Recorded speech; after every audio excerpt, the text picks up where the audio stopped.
नमस्कार, आप live cities देख रहे हैं। मैं हूं जय शुक्ला। देखिए इस वक्त ही एक और बड़ी खबर, बांकीपुर उपचुनाव का नतीजा धीरे धीरे अपने चरम पर और अपने निष्कर्ष पर पहुंचता जा रहा है।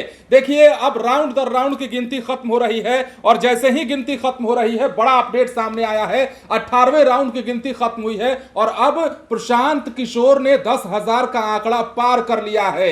अब 10,000 से ज्यादा वोटों से वो अपने प्रतिद्वंदी नीरज सिन्हा से आगे चल रहे हैं और इसके साथ ही जीत का ये दावा कि अब प्रशांत किशोर जीत रहे हैं उसको और ज्यादा बल मिल गया है। हम सबसे पहले आपको आंकड़ा बताते हैं, प्रशांत किशोर कैसे बांकीपुर का किला ध्वस्त करने की ओर आगे बढ़ रहे हैं, कैसे बीजेपी के गढ़ में सेंधमारी जो हो रही थी, मतलब जनसुराज की सेंधमारी ही कहिए कि बीजेपी की गढ़ में प्रशांत किशोर इतने मार्जिन से जीतने जा रहे हैं जो संभावित बताया जा रहा है। अभी जीत हार का हम की बात नहीं कर रहे हैं। सबसे पहले आंकड़ा देखिए, प्रशांत किशोर 18वें राउंड की गिनती के बाद कुल मतों की संख्या जो है 35,713 है।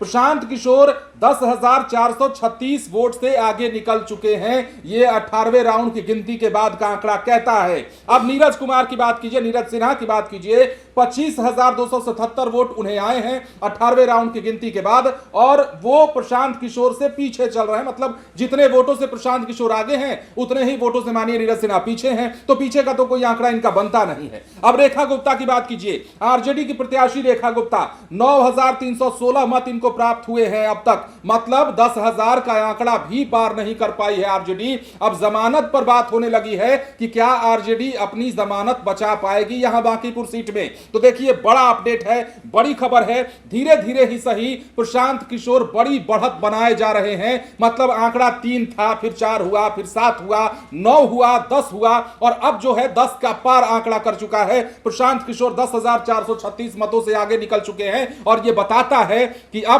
बांकीपुर में जितने दिग्गजों की साख दांव पर लगी थी उनकी साख जो है अब धीरे धीरे खत्म होती जा रही है। मतलब बीजेपी के बड़े बड़े नेताओं ने अपनी ताकत झोंक दी थी, इतने स्टार प्रचारक उतारे गए थे, बड़े बड़े नेताओं का जमावड़ा लगा, रोड शो किया गया, नितिन नवीन खुद वहां सब कुछ देख रहे थे। बावजूद इसके वोट अगर फिसला है तो किस कारण से फिसला है। अब तो लोग ये सूत्र तो ये भी बताने लगे हैं कि बीजेपी के आला नेताओं ने, बड़े नेताओं ने बैठक बुलाना शुरू कर दिया है, समीक्षा की बात करने लगे हैं और कहने लगे हैं कि बांकीपुर में हमारे पिछड़ने का आखिर कारण रहा तो क्या रहा। अब जनता जो कहती है, सपोर्टर्स जो कह रहे हैं वो ये कह रहे हैं कि कुत्ता बिलाई वाली बात बीजेपी को भारी पड़ गई है। रविशंकर प्रसाद का वो बयान याद कीजिए जिसमें उन्होंने कहा था कि बांकीपुर में तो कुत्ता बिल्ली को भी खड़ा कर देंगे तो वो जीत जाएगा।